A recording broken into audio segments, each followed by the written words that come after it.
Hola a todos, soy Amarna Miller y estoy aquí para comentar la obra de Jorge Ribalta. Esta exposición se llama Todo es verdad, ficciones y documentos y es una retrospectiva de más de 30 años de la obra del autor. Jorge Ribalta es un artista en activo y además es un artista súper multidisciplinar. Yo creo que su obra no se puede analizar sin poner sobre la mesa todas las áreas que él ha abarcado a lo largo de su vida. Podríamos decir que es un artista renacentista, porque aparte de toda su obra fotográfica, que analizaremos durante esta presentación en sala, pues Jorge también es historiador, es curador museístico y además es historiador. Y al principio, bueno, esto lo veremos más tarde, pero llega un momento en el cual su obra siento como que converge en todas estas facetas de su personalidad. Y bueno, me he situado delante de esta obra, que es parte de su serie La Dalia Blanca, porque antes de nada me gustaría analizar un poco en conjunto la exposición. Luego iré más en detalle, parte por parte, viendo cada una de las épocas que han marcado su trayectoria. Pero bueno, estoy aquí porque la exposición se llama Todo es verdad, ficciones y documentos, y creo que esta dicotomía, ¿no? este antagonismo, ¿no? entre conceptos, ficciones y documentos, representa muy bien la obra de Ribalta. Por una parte, toda la primera parte de su producción artística está basada en la réplica, en la reproducción, en lo escenográfico. Lo escenográfico además desde una perspectiva como muy teatral, muy dramática.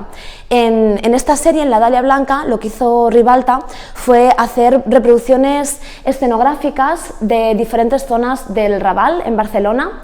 Esto que veis aquí es una fotografía de una réplica, ¿no? De una reproducción en miniatura. Y hace un análisis pues, muy interesante acerca de lo que es la verdad, ¿no? Y a mí ahí me parece que se pone la guinda en esta idea que se representa constantemente a lo largo de toda esta exposición, ¿no? Que es ¿qué significa la verdad? Todo es verdad, pero ¿en qué sentido? ¿De qué manera? ¿Dónde está el límite entre la ficción y lo real? Y me gusta mucho porque en esta sala donde estamos ahora mismo se contraponen dos obras que a mí me parecen perfectas a la hora de analizar pues, la obra de Ribalta. Hemos visto La Dalia Blanca, que es esta reproducción pues, escenográfica, y aquí tenemos su serie Souglev, perdonad mi francés.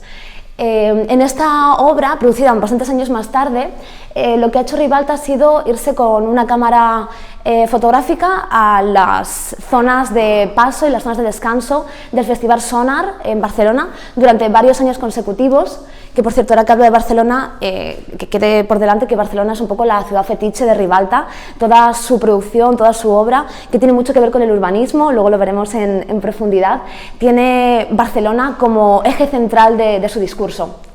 Bueno, y aquí en Souglev vemos a todas estas personas que están básicamente esperando a que comience el concierto de turno, a que toque su cantante favorito, y se ve un poco pues esta relación, ¿no? del ser humano con el espacio que le rodea.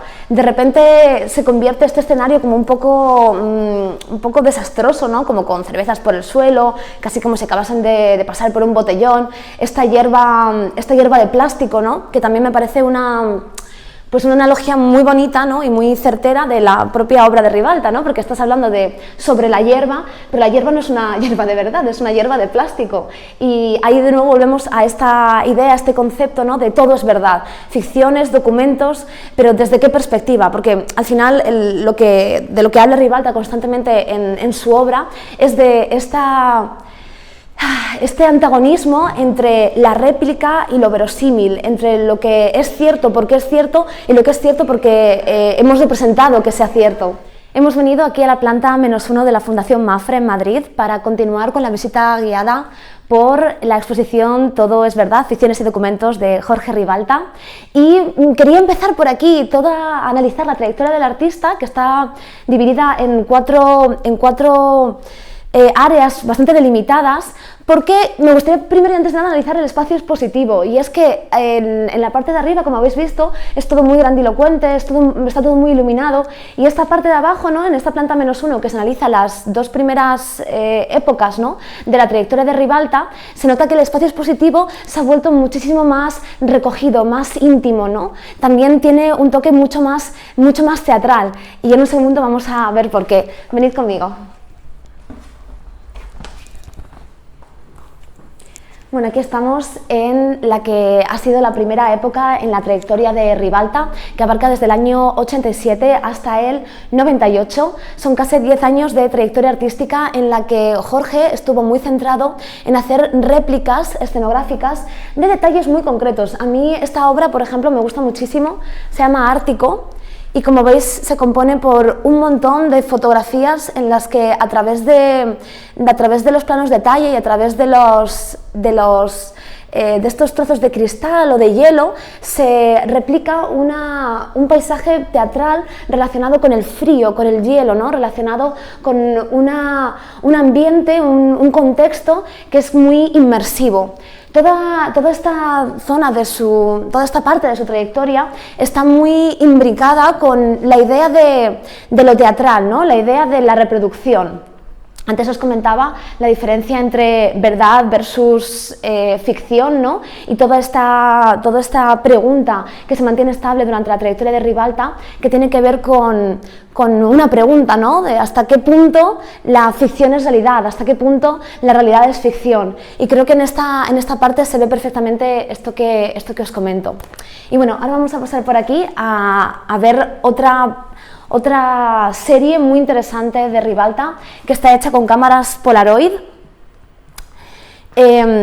Como podéis ver, en estas obras que están hechas con una cámara de banco óptico, básicamente Ribalta lo que hace es colocar pequeñas figuritas y jugar con los tiros de cámara para que no te quede muy claro si lo que estás viendo es una réplica o es una escenografía o realmente se trata de la realidad. Hay una foto en concreto que cuando estaba analizando su obra a mí me llamó mucho la atención, que es esta de aquí, porque yo cuando vi esta Polaroid, yo verdaderamente pensé que esto era una foto tomada en un barco, con este ambiente un poco romántico, ¿no? A mí me recuerda un poco a una pintura de Turner, con estos atardeceres en blanco y negro. Y la obra de Ribalta, que ahí reside pues, su complejidad, te está jugando todo el rato con ese trampantojo, ¿no? Tú ves esta foto y si no te dicen que esos son unos muñequitos y que eso es un papel recortado, tú realmente te piensas que aquí estás viendo una caminata por el Sáhara. Y además también en esta parte de su obra me parece interesante la utilización de las cámaras Polaroid y una intencionalidad que es meramente poética. También era lo que en aquel momento, ¿no? Era tendencia dentro del mundo artístico, esta idea de que las fotos no cuentan nada más que una metáfora, son bonitas, es algo que te llega, que te llena, pero que realmente no aspira a tener un discurso muy profundo. Y por aquí llegamos a la siguiente sala de la exposición en esta planta -1. Aquí vamos a analizar la obra de Ribalta desde el año 99 hasta el 2004 con esta serie que veis aquí, que como veis el formato también está cambiando muchísimo, ¿no? Hemos pasado de unas fotos Polaroids muy pequeñitas a de repente llegar a este Antlitz der Zeit, que es una serie en la cual Ribalta hace fotografías con muchos claroscuros de figuritas, ¿no? Aquí vemos un cambio. Antes hemos visto unas figuritas muy anónimas, unos muñecos que son prácticamente irreconocibles y de repente aquí tiene casi un carácter pop porque hay figuras de Frankenstein, de la momia, aquí tenemos figuritas de cantantes, ¿no? De Kiss, está por ahí Superman. Bueno, de hecho me gusta porque aquí veis, me encanta este detalle aquí en la exposición. Aquí veis las figuritas originales que Ribalta ha utilizado para estas fotografías. Y de repente en esta serie lo que vemos es pues, estos cantantes, estos superhéroes con una estética muy teatral, pero que ya ves que está viendo un cambio, ¿no? Ya ves que la obra de Ribalta ha pasado pues, de esta cosa un poco más abstracta, más poética, a que de repente ya hay nombres propios, ya hay figuras representadas que tienen una personalidad propia. Y dentro de este mismo momento, ¿no? de este momento de su trayectoria, también nos encontramos con la serie que os he enseñado antes, un poquito por encima, que es La Dalia Blanca. A mí esta es una de las series que más me gustan de toda su trayectoria. Como os comentaba, lo que hace Ribalta es crear pequeñas réplicas de zonas del Raval, ¿no? En las que está hablando un poco pues, de la gentrificación, habla de la relación de las personas con el espacio urbano. No aparecen figuras en estas series, no aparecen figuras, pero sí aparecen lo que la calle cuenta de las personas que la transitan. Aparece la basura, aparece estos espacios un poco destruidos, ¿no?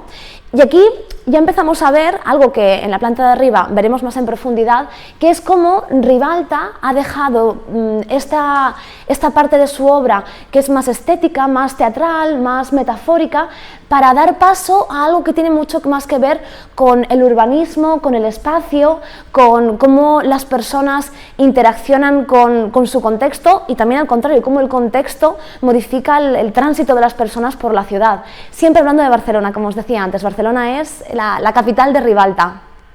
Y otra cosa que empezamos a ver en esta serie en concreto es esta mezcla de todos los aspectos que acoge Ribalta, ¿no? Yo cuando me empecé a preparar esta presentación en sala, la titulé Jorge Ribalta acoge multitudes, porque Jorge Ribalta me parece un artista tremendamente complejo, el análisis de su obra es muy complicado y además tiene un punto, tiene un quiebre, ¿no? Y aquí estamos presenciando ese quiebre. Hemos visto una primera etapa, una primera época, y con la Dalia Blanca y con este momento de su trayectoria, estamos viendo una ruptura con lo que había hecho antes. Una ruptura que a la vez para mí no lo es, para mí es más bien una conclusión. Muchos historiadores y muchos analistas artísticos, me gusta esa idea, analista artístico, han entendido este momento como un punto clave, un punto de fisura, pero yo lo veo más bien como una consecuencia lógica. Si lo que antes Ribalta estaba analizando, lo que él estaba planteando es qué hay de verdad en la reproducción, en las siguientes obras, que veremos en un segundo, lo que Ribalta pone sobre la mesa es de qué manera podemos contar la verdad, a través de la documentación. Y vamos a la planta de arriba a seguir con esta trayectoria por la obra de Ribalta. Hemos vuelto a la primera planta de la exposición para poder hacer un análisis de esto que os comentaba, esta ruptura entre la ficción y lo documental. Y es que Jorge Ribalta, en esta época de su obra, lo que hace es tomar fotografías de espacios urbanísticos, de nuevo siempre en Barcelona. Esta serie de aquí se llama Futurismo y a mí me gusta mucho porque lo que hace es analizar desde una perspectiva puramente documental lo que es la interacción del ser humano con la ciudad, ¿no?